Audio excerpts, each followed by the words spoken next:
Monday and we are in the car, as you can see, on our way to my doctor appointment. So this is an appointment with the consultant who looked after me when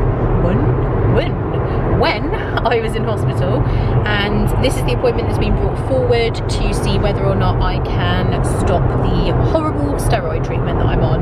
And we've discussed at length that I'm not to get my hopes up that he is going to say I can stop it, and definitely I think I would have to taper it down even more. I'm not going to be able to just stop taking them, but I'm really fingers crossed that I can stop them, because the side effects are just horrible.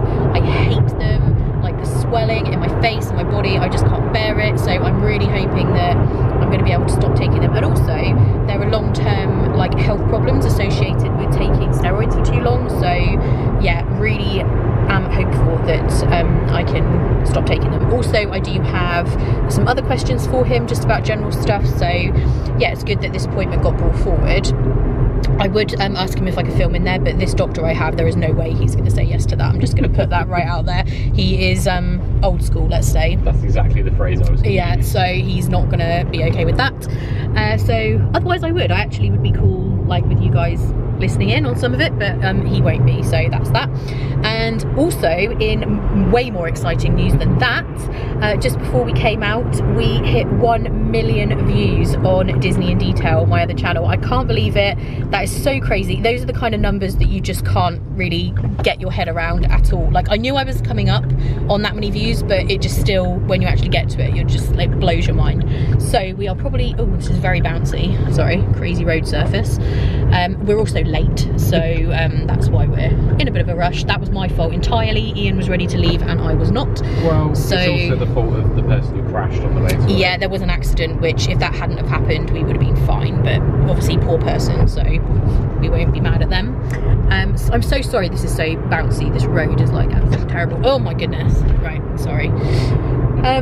So yes, we are going to go and celebrate, I think, but we are having trouble deciding where we want to go. So that is what we are doing. But yes, super excited for 1 million views. Can't believe it. Just any of you guys who watch that channel as well, thank you so much, because it's only because of you guys watching these videos that really I go to the effort that I do to make them. I would still do YouTube no matter what, because I love it and I enjoy it, but I do stick to a schedule and put an awful lot of effort in, because I know how much you guys love the videos, because you tell me all the time. So yes, very happy, very excited, and hoping that I'm not late for this appointment. We're here, so I'm gonna go. So we have just got out of the doctor appointment, and I was a little bit upset a second ago, but I'm over it, which is why I'm now vlogging. I didn't want to pull the camera out and be upset. Don't worry, don't panic, nothing really bad happening. Basically, he kind of did confirm some of the stuff that I'd been thinking, but obviously it's very different when you go into an appointment and have somebody like telling you something. So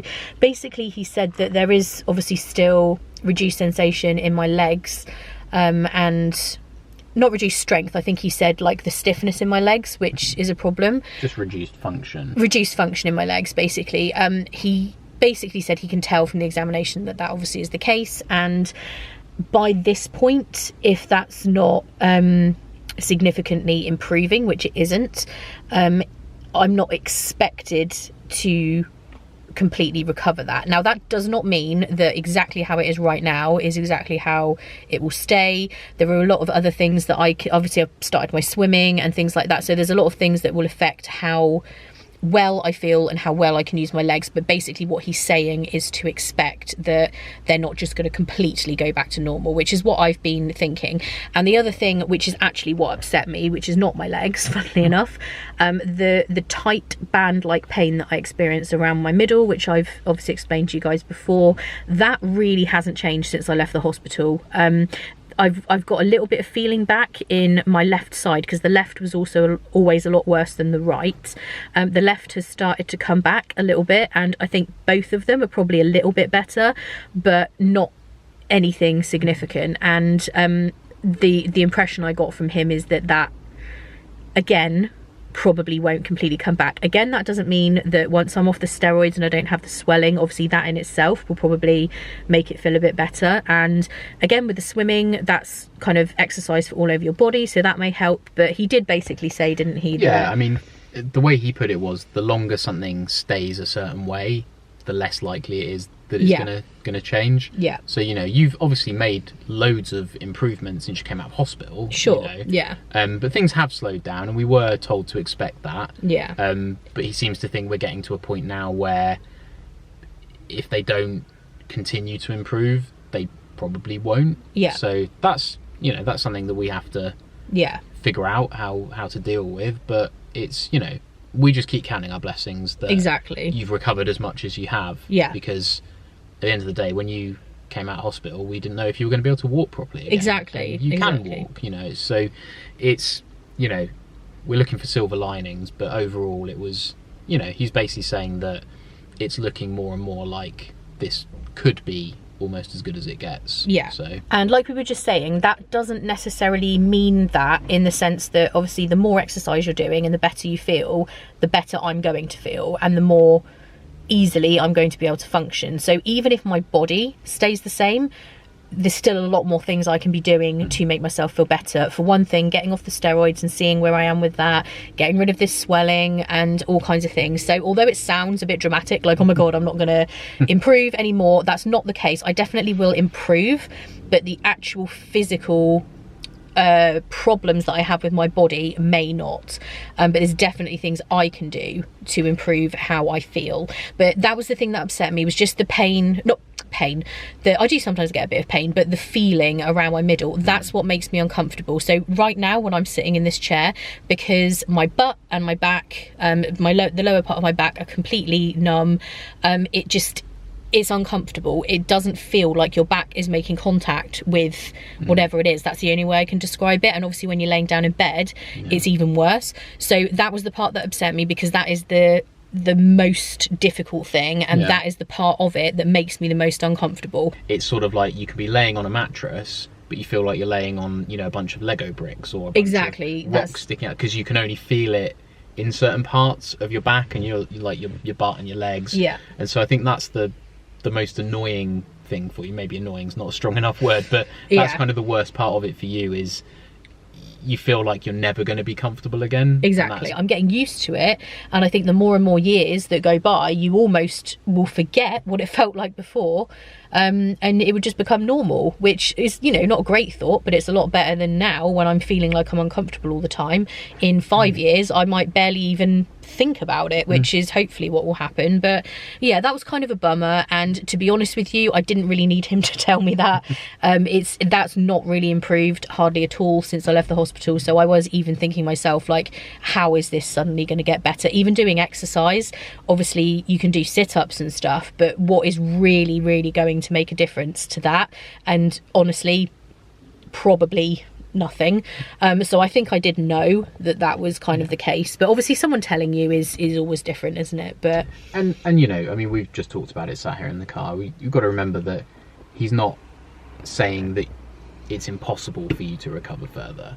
No, that's of course, not what he's saying. Can't say that. He's just kind of shifting our expectations a little bit as to, you know, up until today we'd been told that full recovery is possible and as likely as any other outcome, more or less. Today it's more kind of like, well, full recovery is not completely off the table, but it's looking unlikely. That's kind of the vibe that I got from him, is like, they never want to say never, but it's, if you were going to fully recover, maybe you would have got further by now. Yeah, and to be honest, that's what I wanted from today. I wanted to know a bit more clearly where I'm at, because it doesn't help me to be lied to or have things sugar coated or whatever. So yeah, that's what I actually wanted from this appointment. So yeah, it's, you know, it sucks, obviously. It's like this whole process, it's been, you know, ups and downs and bittersweet, and it's, you know, kind of, it's, you know, from the word go, you know, like even that first day when you were in the hospital and you went in for your MRI, and it's like you come out and they say, no, it's not a tumor, it's not, you know, it's not something life-threatening, it's not, and that's kind of bittersweet, because okay, great, it's, you know, it's not life-threatening, but well, what the hell is it? You know, every step of the way has kind of been, yes, we're getting more information, we're understanding better and better what's happening to you, but even the good news is never really good news, because the only good news would be, everything's back to normal and you're fine, and you can just carry on. And you know, it's becoming increasingly unlikely that we'll ever get that complete kind of, you're fine now, you're back to the way you were. But, you know, like you said, it's something that we've just got to figure out how to, you know, come to terms with that and just accept it and move on and live our lives anyway. Yeah. You know, like I say, we don't want to make it sound dramatic, really dramatic or anything, because we are very, very lucky that you've recovered as much as you already have. And, you know, some people never walk again. Yeah, so. Loads of. I mean, we've obviously looked into transverse myelitis quite a lot since this has happened, and you know, a lot of people have permanent paralysis. A lot of people, you know, never walk again. A lot of people, you know, not to belittle, or they walk with a cane, or you know, but not to minimise what's happening to you, but a lot of people have it a lot worse, and so, you know, we've just got to be thankful. And we were kind of talking about it on the way up here, because you guys know me, most of the time I am so positive. That's how I think everybody should be about everything, and that's how I've always been about everything.